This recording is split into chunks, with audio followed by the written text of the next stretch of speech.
안녕하세요. 저는 평범한 30대 여성입니다. 평소에 이곳에서 많은 이야기를 듣는데 이번에는 제가 사이다처럼 통쾌하고 시원한 이야기를 들려드리고 싶어서 사연을 보내게 되었습니다. 작년에 멍청한 마마보이 남편과 오라통 터지는 결혼 생활을 끝내고 이제는 행복한 새 삶을 시작하고 있습니다. 전 남편과의 결혼 생활을 이야기해드리기 전에 우리가 어떠한 시간을 보냈는지에 대해 말씀드릴게요. 저는 외동딸로 태어났고 부모님의 사랑을 독차지하며 자랐습니다. 또한 나름대로 공부를 잘해서 우리 집은 부유한 집안은 아니었지만 학원비나 교재 등을 아낌없이 지원해 주셔서 부모님의 힘으로 학업에 전념할 수 있었습니다. 부모님이 그런 마음을 알아서 노력하여 대학에 입학할 수 있었습니다. 그런데 서울권에 입학했다고 끝은 아니죠. 졸업 후 좋은 곳에 취직하는 것을 새로운 목표로 잡고 좋은 성적을 받기 위해 대학 생활도 열심히 공부하며 보냈습니다. 목표하는 직장으로 취직하기 위해서는 남들 다 한 연애 따위 저는 할 시간이 없었어요. 이제와 생각하면 그때가 제일 연애하기 좋은 예블라인데 지나간 젊음이 후회되네요. 그러나 남들이 행복한 시간을 보낼 때 저는 나름 노력하는 삶을 살았기 때문에 좋은 결과를 얻을 수 있었습니다. 네, 맞습니다. 제가 목표하던 바로 그 직장에 당당히 4월에 있는 대기업에 한 번에 입사할 수 있게 되었습니다. 그저 대기업이 최고라고 여기며 대기업에 만들어가면 된다고 생각한 저는 부서에 관해서는 목표를 정해 두지 않고 있었어요. 대기업에 다닌다는 타이틀을 따는 게요. 중요하다고 생각했고요. 무조건 들어가겠다는 마음으로 원하던 대기업 신입으로 취직하게 되었고 거래처를 담당하는 부서로 배정받아 이 일을 시작했습니다. 열심히 해서 막상 취업은 했지만 문제는 이제부터 시작이었어요. 학창시절부터 사람과 어울리며 놀기보다는 공부하는 시간을 많이 보냈던 저는 사람을 대하는 일이 매우 서툴러 했습니다. 신입이라도 몇 개의 거래처를 담당하게 되었고 누가 봐도 처리하는 것이 매끄럽지 않고 미숙해서 그런지 제가 맡은 하청업체에서 저를 무시하는 모습이 자주 보였어요. 이래봐도 난 하청업체를 관리하는 사람인데 저를 무시할 때마다 자신감이 떨어지고 더 위축될 수밖에 없었습니다. 그 모습을 보고 회사 선배들도 우습게 보이면 안 된다며 저를 위로해 주시고 도와주셨죠. 하지만 이미 작아질 대로 작아졌습니다. 저는 일정으로 능숙하지 못하고 허당끼 가득한 모습을 이어나갔죠. 그러던 중 대기업 하청업체인 곳에 담당자를 잇던 한 남자를 알게 되었습니다. 그 남자도 역시나 이리 서태웅. 저를 보고 4분의 1 알아봤는지 처음 본 날 웃으며 제게 그러더라고요. 이쪽 계통에 일하신 지 얼마 안 되셨나 봐요. 일이 생각처럼 마음대로 되지 않을 때가 많죠. 라고 넌지시 말하더라고요. 저는 그 남자의 말을 듣고 부야, 초짜인 거 들켰으니까. 이 남자다. 불어날 보시 하겠네. 라고 비뚤게 생각하며 역시야. 다른 사람과 마찬가지로 날 대하겠지 생각했어요. 그런데 제 일상과는 달리 그 남자는 좀 달랐습니다. 저랑 미팅차 몇 번 만나게 될 때면 일이 서툰 저를 보고 다정하게 되려 일을 알려주기도 했고 긴장하지 마세요. 하고 따뜻한 음료를 건네주기도 했습니다. 다른 업체에서는 저를 우습게 보며 은근슬쩍 말을 놓는 상태로 이야기하기도 했는데 이 남자는 한 번도 제게 말을 놓지 않았습니다. 처음에는 르스럽게 연민 기는 건가 싶어 더 지켜보았는데 아무리 그래도 절 무시한다는 행동을 한 적은 한 번도 없었습니다. 안 그래도 일에 지쳐 서러웠던 저는 조금이라도 알려주는 듯 배려해주는 그 남자의 태도에 어느 순간 마음이 편해지고 입도 쉽게 열게 되었습니다. 이 대리님, 이 리사툰, 제가 답답하지 않으세요? 저도 저와 같은 사람 만나면 답답해서 속 터질 것 같은데 매번 잘 알려주시고 도와주셔서 감사해요. 시끄러운 일이 시작한 지 얼마 안 돼서 얻기만 하고 자꾸 실수만 하니까 자신감도 떨어지고 그랬는데요. 이상하게 잘 하려고 하면 할수록 실수를 많이 하게 되는 것 같죠. 그래도 이 대리님은 잘 도와주시고 는 제 마음이 따뜻해졌어요. 그가 제게 힘이 되어주고 있다는 느낌을 받았어요. 함께 힘든 일을 이겨내기 위한 우정이 시작되었음을 느꼈습니다. 늘 응원해주는 그 사람에게 감사의 마음을 전하며 우린 함께 어려움을 극복해 나가기로 했어요. 이런 특별한 만남을 소중히 여기고 싶습니다. 의미 없는 달콤한 연애의 시작일 수 있습니다. 행복한 시간을 함께 보내는 것은 중요하며 이 모든 순간을 실로 소중히 여기고 기억해두는 것이 좋을 것입니다. 안나요? 시간도 아깝지 않았어요. 나는 더 좋은 사람이 되어서 예쁜 순간들로 가득히 보내려 했기 때문이죠. 3살 많은 그 남자와 나는 서로를 알콩달콩 잘 만나고 있었어요. 사랑하는 마음이 서서히 나타나기 시작했고, 우리 둘 다 결혼적 연기라서 그랬는지 결혼에 대한 이야기가 조금씩 나왔어요. 사랑하는 사람과 더 오랜 시간을 함께 보내고 싶은 마음에 우리는 연애 시작한 지 1년 뒤, 제가 27살이었을 때 부부의 연을 맺기로 했습니다. 그날도 평소와 다름없이 퇴근 후 만났고 맛있는 저녁을 먹으면서 결혼에 관한 이야기를 하고 있을 때 예비신랑 분의 전화가 왔어요. 예비신랑은 엄마에게 전화가 온다면 받는다며 말했어요. 전화 받은 후 예비시험 중이라고 말씀드렸어요. 데이트 중에 종종 어머니께서 전화하셨어요. 예비신랑은 집에서 딸 같은 아들이라 엄마 충부처럼 지내며 사이가 좋다고 말했습니다.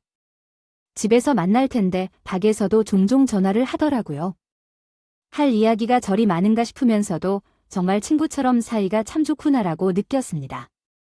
바보 같지요? 저는 늘 그렇듯 혼자 식사를 하며 한개로는 예비신랑과 예비시어머님과 나누는 대화를 듣고 있었어요. 남편이 신이 난 듯이 엄마 나 지금 운영이라 만나서 밥을 먹고 있어. 결혼식자 그거 은용이 집이랑 직장에서 가까운 서울에 하기로 했어. 아이 개수 엄마 집에 들어가서 이야기할게라고 끈 어쭈 누가 들어도 우리 결혼에 관한 이야기를 나누었고 나 싶었습니다. 예비신랑도 외동이다 보니 어머님께서 결혼 준비로 신경을 많이 쓰시는 것 같다 생각했습니다. 저는 예비신랑인 예비신랑에게 신랑이 가족들이 결혼식장을 어디로 정할 것인지 이야기해야 하는 것 아닌가요? 라고 물으니 예비신랑은 만나서 밥을 먹다가 서울에서 결혼식을 하기로 결정했다고 말했습니다. 저는 집에 가서 얘기해도 되는데 어머니가 하나뿐인 아들이라서 그런지 큰 관심을 보여주시는 걸 보며 감동받았습니다. 한 번 집으로 초대되어 인사를 드릴 때도 식사를 하고 이야기를 나누다가 예비신랑이 제게 해준 프로포즈에 대해 다 아시는 분들이 계셨을 텐데 좋겠다고 이야기를 해주셨습니다. 친구처럼 지내다 보니 예비신랑이 다 이야기를 했나 보다 싶었다. 그때부터 이 사람이 마마보이였다는 걸 눈치챌 필요가 있었는데 말이죠. 그렇게 우리는 결혼식 준비로 바쁘게 되었습니다. 나날을 보냈습니다. 최대한 집에 도움받지 않고 우리 둘의 힘으로 식을 올리고 싶었는데 예비 시댁에서 그러더군요. 결혼식이 장난도 아니고 간소하게라도 형식적으로 할 건 다 해야 한다고요. 저희 친정엄마께서도 시어머님의 말씀을 듣고 맞는 말이라며 그래야 나중에 제가 책자 피지 않는다고 말씀하셨어요. 저희 둘은 양쪽 부모님의 의견을 받아들이고 형식적으로 결혼을 챙겼습니다.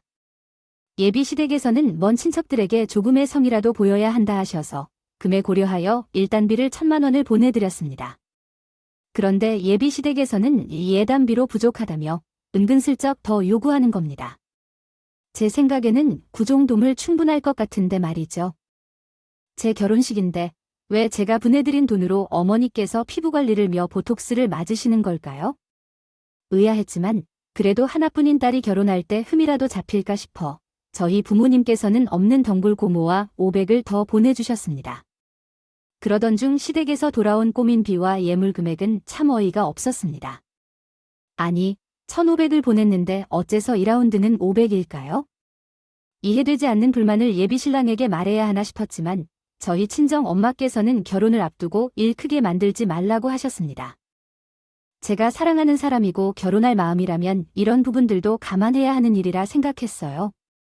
당시에는 정말 이해되지 않은 행동에 불만이 있었지만 엄마의 말씀을 듣고 인정할 수밖에 없었습니다.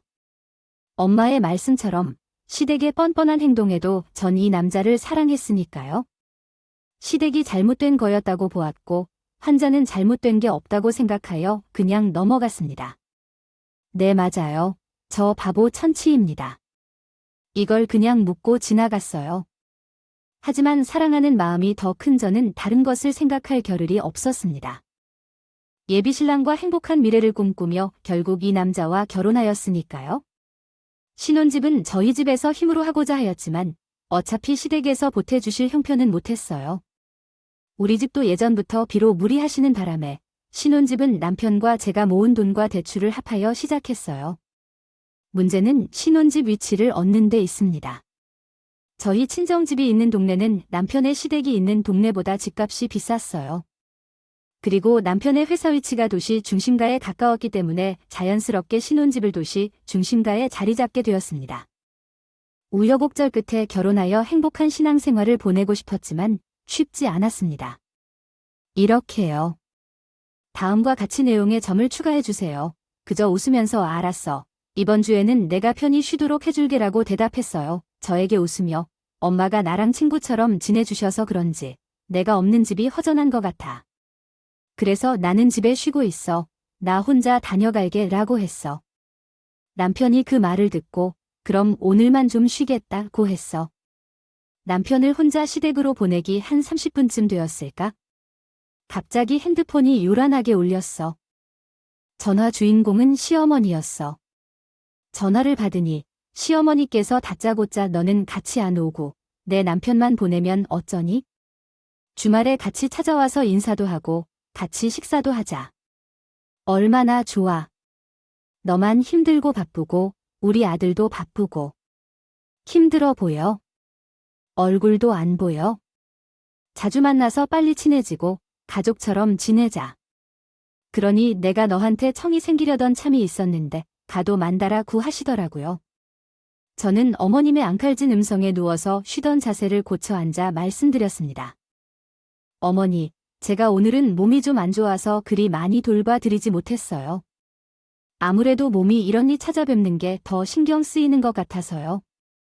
죄송해요 생각이 짧았어요 라고 말씀드려도 어멜님은 시어머니를 무시하는 며느리라며 단단히 뿔이 나 있으셨습니다. 부랴부랴 준비하고 찾아봤지만 어멜님은 제게 눈길도 주지 않으셨어요. 이런 날 며느리가 같이 와서 식사 도움도 하면 얼마나 좋을까요? 꾸중을 늘어놓으셨습니다. 알고 보니 혼자 간 남편을 보고 시어머니께서 저는 어찌하여 혼자 왔느냐고 묻자 남편은 어머님께 운영이 이번 주 피곤해서 오늘은 좀 쉬고 싶다고 하네. 하긴 운영이 말처럼 평이라도 자주 왔잖아. 그래서 내가 오늘은 집에서 그냥 쉬라고 하고 나 혼자 왔어라고 말을 했다고 하더군요. 남편의 말에 참 어이가 없었지만 워낙 평소에 어머님과 전화통화도 자주 하고 친구처럼 시시콜콜한 이야기도 자주 하는 것을 알았기 때문에 필터 거르지 않고 그냥 툭 내뱉었고 나라고 생각했어요. 남편이 잘 둘러대며 이야기해줄 거라 생각한 제가 어리석었다고 하지만 어쩌겠습니까? 이런 남자를 사랑한 제 엿보인 것을요. 그렇게 저는 시어머님의 미움을 받으며 아슬아슬하게 지내고 있었습니다. 그러던 어느 날 남편보다 일찍 퇴근하고 집에 온 저는 야근을 한다는 남편의 말에 집에서 혼자 저녁을 먹으며 간단하게 영화나 볼까 싶어 노트북 앞에 앉았습니다. 그런데 전날 남편이 노트북을 안 꺼나 보더군요. 켜져 있는 남편 메일을 우연히 보게 되었는데 카드값 전자 청구서가 있더군요. 그냥 호기심에 눌러봤어요. 왜냐하면 저희 부부는 남편이 생활비를 관리합니다. 저는 재테크나 이런 부분에 큰 흥미도 없고 잘 모르지만 남편은 재테크도 잘하고 주식 관련해서 많은 부분을 알고 있었거든요. 또 나중에 아이가 태어나면 더 큰 집으로 이사를 가기 위해서 열심히 벌어 모아야 한다는 남편을 믿고 제 월급 관리도 남편에게 부탁했죠요. 저는 일정 금의 용돈을 받아 생활하고 있었고 남편은 제 월급으로 주식 투자를 하며 돈을 조금씩 불릴 수 있다고 하여서 믿고 맡겼습니다. 그렇기에 남편의 소비 생활에 대해 갑자기 궁금증이 생기면서 그 전자 청구서를 클릭하여 열어보았습니다. 아니, 그런데 이게 뭔가요? 이번 달 카드값이 무려 250만 원 가까이 돼 있습니다. 내역을 살펴보니 마사지 숍에 피부관리숍, 성형외과 등의 백화점에서 사용한 내역도 있더군요. 저는 카드값 내역을 보고 이게 뭔가 싶었습니다. 아무래도 남편이 퇴근하고 집에 돌아오면 이 청구서를 보여주면서 물어봐야겠다고 생각했어요. 한참을 기다리니 남편이 퇴근하고 집에 왔길래 저는 들어온 남편을 보자마자 할 말이 있다고 하면서 전자 청구서를 보여주었습니다. 남편은 그걸 보더니 당황하기는커녕 당신이 이건 어떻게 확인한 거야? 라고 천연덕스럽게 묻더군요. 저는 올라온 화를 사기며 물었습니다. 심심해서 영화나 볼까 싶어 켰는데 메일 창이 떠 있다라고 궁금해서 확인해 본 건데 이게 뭐야? 카드값이 250 가까이 나왔고 더군다나 사용 내역이 주다 여자들이 이용하는 곳이던데 설명 좀 해줄래? 라고 하자 남편은 심드렁한 반응으로 말했습니다. 아, 그거 우리 엄마가 쓰신 거야? 자기도 알잖아. 우리 엄마 그 나이에도 관리 열심히 하시는 거라고 말하더군요. 그래서 제가 그랬어요. 아니 그럼 여태 어머님이 자기 카드를 사용하셨다는 거야? 아니, 어느 정도 사용하셨다면 내가 이해할 수 있는데 어떻게 250만 원 가까이 쓰실 수 있어? 더군다나 이 정도 금액이면 다른 사람 한 달 월급 수준이야. 그 전에도 이 정도로 사용하셨던 건 아니지. 자기는 내게 말도 없이 어머니 카드값을 내드린 거야 라고 따지자 남편은 저를 이상하게 쳐다보며 저기도 얼저너 우리 집 원래 부자였던 거 비록 아버지 사업이 망해서 이렇게 됐지만 우리 아마 더 많을 때처럼은 아니어도 가끔씩 그때 기분을 종종 되고 싶어 하시는 거라고 하였고 저는 아무리 그래도 그렇지 이렇게 큰 금액은 나한테 말해줘야 하는 거 아니야? 우린 부부잖아 라고 말하자 남편은 설마 돈 가지고 우리 엄마한테 아까워 속으래. 정말 그렇게 안 받는데 실망이 더 그리고 그 돈은 내가 투자해서 불린 돈으로 사용하는 거라고 했고 저는 그런 남편의 말이 더 어이가 없었습니다. 투자로 불린 돈을 사용하는 거라고 해도 이건 아니지. 그 돈에 내던 도 포함되어 있잖아. 막말로 어머니께서는 그렇게 큰 돈 들이면서 정작 우리 집에는 똑같이 신경 써준 적이 있어. 나주 자기랑 똑같이 우리 엄마한테 편에 사용하시라고 내 카드 드리고 카드값 내드린다고 하면 그렇게 하라고 할 거냐고라고 하자 남편은 정색하며 처음으로 큰 소리를 냈습니다. 유치하게 똑같이 하려고 따주냐? 그리고 말이 나와서 하는 말인데 너희 집은 부자였던 적 없잖아. 장모님은 돈 쓰실 줄도 모르고 우리 엄마는 젊었을 때부터 부유하게 사셔서 원래 씀씀이가 크신 것뿐이야. 아들이 주식자리에서 불린 돈으로 호강시켜 드리는 건데 그게 그렇게 아니고 오냐? 가족끼리 이러면 안 되지 라고 말하는 거죠. 남편과 아무리 말을 해봐도 도저히 말이 통하지 않았고 자기 가족밖에 모르는 이기적인 남편은 계속 잘못한 게 없다는 태도였어요. 결혼 전에는 제 엄마 말 잘 듣고 시시콜콜한 이야기 다 나누며 친구처럼 지내는 건 알았지만 이 정도로 엄마밖에 모르는 남편이 될 줄은 몰랐습니다. 그렇게 전 남편과 집에서 말도 잘 섞이지 않은 채 냉전을 이어갔죠. 그러던 중 어느덧 추석이 다가왔습니다. 추석 때는 양가 부모님을 찾아뵙는 것으로 이야기를 나누어야 하는데 남편과 말을 섞지 않은 이 조금 답답했습니다. 그러나 아무리 생각해도 제가 잘못한 것이 아니라면 먼저 고피하고 말 거는 것은 자존심이 허락하지 않았어요. 내주에 남편의 잘못이 크기 때문에 초장에 잡아야 한다는 생각으로 결코 먼저 말을 걸지 않았습니다. 추석 명절 때 실수하면 시댁에도 안 가겠습니다. 정자 바로 친정으로 가려고 했거든요. 혹시 저 혼자 친정에 찾아가게 되는 일이 생길지 모르니 미리 연락을 주고자 친정 엄마께 전화를 드렸습니다. 엄마, 이번 주가 추석이잖아. 그런데 그이가 요즘 일이 많아서 그런지 어쩌면 추석 때 쉬지도 못하고 일할 수 있다고 그러네. 그래서 나 혼자 가게 될지도 몰라. 아, 이렇게 말하니 엄마께서 뜻밖의 말씀을 하셨어요. 어머, 그렇구나. 이 사방 참 고생이다. 야, 그래서 못 올 수도 있으니 용돈을 미리 불려줬구나. 엘비, 50이 사방에 잘 쓰겠다고 고맙다고 전해줘. 바쁜데 쉬지도 못하고 어쩌니라고 하시네요. 저는 엄마께 이 서방이 용돈을 보냈다고 말하자 엄마는 으앙, 그래도 이번에 용돈을 또 불려줬어 라고 하셨어요. 잠시만요. 알아들을 수 없는 부분이 있습니다. 문장을 더 자세히 설명해 주실 수 있나요? 챙겨드리고 고마워. 자기가 확실히 나보다 나이를 더 먹어서 그런지 영어를 쓸 만한 없네. 애딴 어머님 생각 안 했는데 말이야. 라고 이야기하자 남편은 그런 저를 보고 가볍게 웃으며 그럼 내가 너처럼 애냐? 단알 장원 유도 챙겨질라고 이야기하는 겁니다. 생각지도 못한 남편의 뜻밖의 행동으로 저희 부부는 언제 싸웠는지 화해를 하게 되었습니다. 다시 전처럼 이야기도 자주 하고 평화롭게 지내는 듯 했어요. 그러나 그것도 잠시일 뿐이었습니다. 엄청난 일이 닥치게 되죠. 추석 명절 전날 저는 남편과 시댁을 방문하여 어머님과 함께 제상 음식을 준비하고 있었어요. 그러던 중 어머님께서 남편에게 웃으시며 어서 더군요. 아유, 우리 아들은 누굴 닮았는지.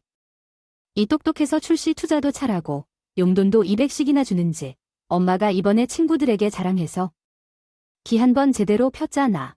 엄마 친구들이 얼마나 부러워하는지 알아라고 하셨습니다. 어머님의 말씀을 듣고 저는 속으로 놀랐습니다.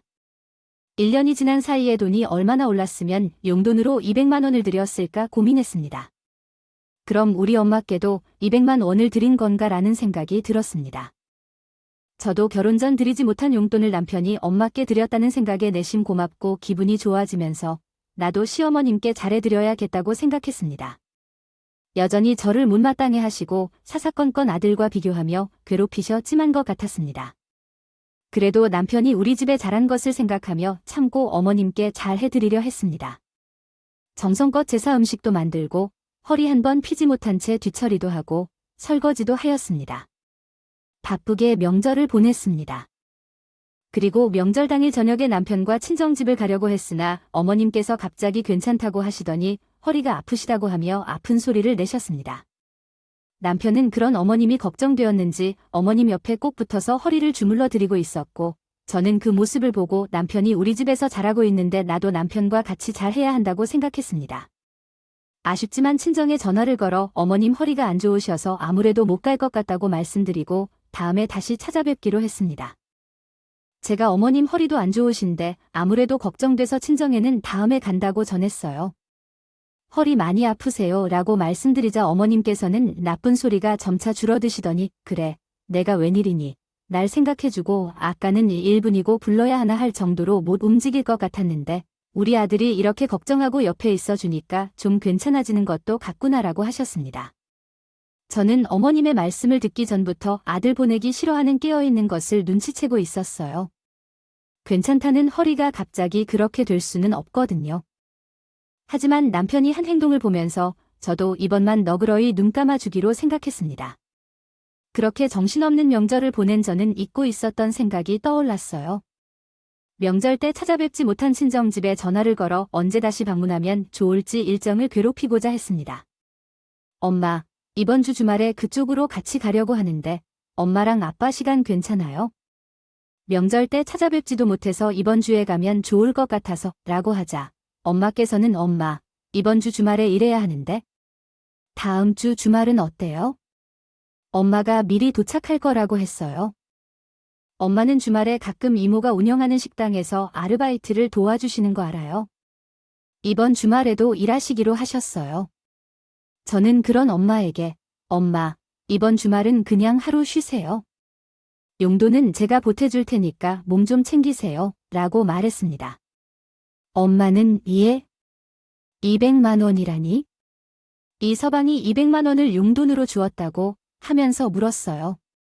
다시 말씀드리니까 이 서방이 추석 전에 미리 용돈을 주었잖아요. 200만 원을 주지 않았다고요? 엄마는 그게 무슨 소리야? 라며 말씀하셨습니다. 뭘 잘못 들었나? 이라며 계속하셨고 무슨 200만 원이야? 이 서방이 이번에 20만 원 보내줬는데 라고 하시는 겁니다. 저는 엄마의 말씀을 듣고 동시에 두 귀를 의심했어요. 뭐라고요? 20만 원 확실히? 라고 물었더니 엄마는 괴력스런 표정으로 그럼 엄마가 20만 원도 모르는 바로 보니 바쁜데 갑자기 전화해서 헛소리를 하고 그래. 엄마 바빠. 끊어 라고 하셨습니다. 전화를 끊은 후 한동안 멍했어요. 아니, 그럼 자기 엄마한테는 200만 원을 용돈으로 드리고 우리 엄마한테는 10만 원으로 용돈으로 드렸다고 생각하니 서서히 얼이 오르면서 이성이 끈이 끊어질 것 같았습니다. 그것도 모르고 시어머님의 까다로운 병에도 모른 척하며 친정에 가지도 않았습니다. 9번 구박에도 열심히 제사 준비를 했는데도 말이죠. 그랬던 지난날의 저를 생각하니 도저히 참을 수 없었습니다. 당장 남편에게 전화를 걸어 확인했고 남편은 참으로 당당한 태도를 보였습니다. 내가 전에도 말했지만 우리 부모님은 자기네 부모님보다 씀씀이가 크쇼. 우리 엄마 20만 원으로 뭐 하실 수도 없고 액수는 차이가 있지만 그게 그렇게 중요해? 그래도 생각해서 용돈 드린 게 어디여. 우리 돈 액수리 일일이 따지지 좀 말자 라고 하는데 이게 사람인가 싶었습니다. 전 남편에게 차갑게 식은 듯 말했어요. 그래, 우리 X를 중요하게 생각하지 말고 생각해서 돈 들이는 걸 중요하다고 생각하자. 난 자기처럼 주식인의 투자니 잘못해서 돈 불릴 수는 없지만 그래도 나름 돈 모아서 우리 엄마 용돈 드리고 씀씀이 키워드려야 하겠으니 앞으로 내 월급은 내가 관리할게. 라고 말했습니다. 남편은 돈을 불리는 게 현명한 것을 왜 모르느냐 며 저를 한심하게 생각했지만 저는 아랑곳하지 않고 제 월급을 따로 관리하기 시작했어요. 잊고 있었나요? 저는 대기업에 다니는 여자고 남편보다 월급이나 성과급이 어마어마했습니다. 어찌 보면 하늘이 미리 알고 저를 도우려 이런 일을 계획한 걸까요? 제가 월급을 따로 관리하자마자 남편의 투자는 점점 바닥을 치고 있었습니다. 작년 비트코인으로 날리는 것을 기억하시나요? 제 헛똑똑이 남편은 비트코인으로 손을 뻗치고 있는 거죠. 결국 모든 재산을 다 잃고 씀씀이 큰 어미께서 쓰신 카드값도 갚기 어려워서 꼬리고 있었습니다. 그러면서 제게 은근슬쩍 도움을 요청하더군요. 저는 남편의 말을 듣고 기회는 이때다 싶었습니다. 하늘이 날도 왔구나 싶었으니까요. 남편과 같이 시댁에 저녁 약속을 잡고 방문하였습니다. 역시나 시어머님께서는 저를 보고 카드가 또 걱정이고 피부관리죠. 더 이상 못 가게 이렇게 생겼다며 징징거리시더군요.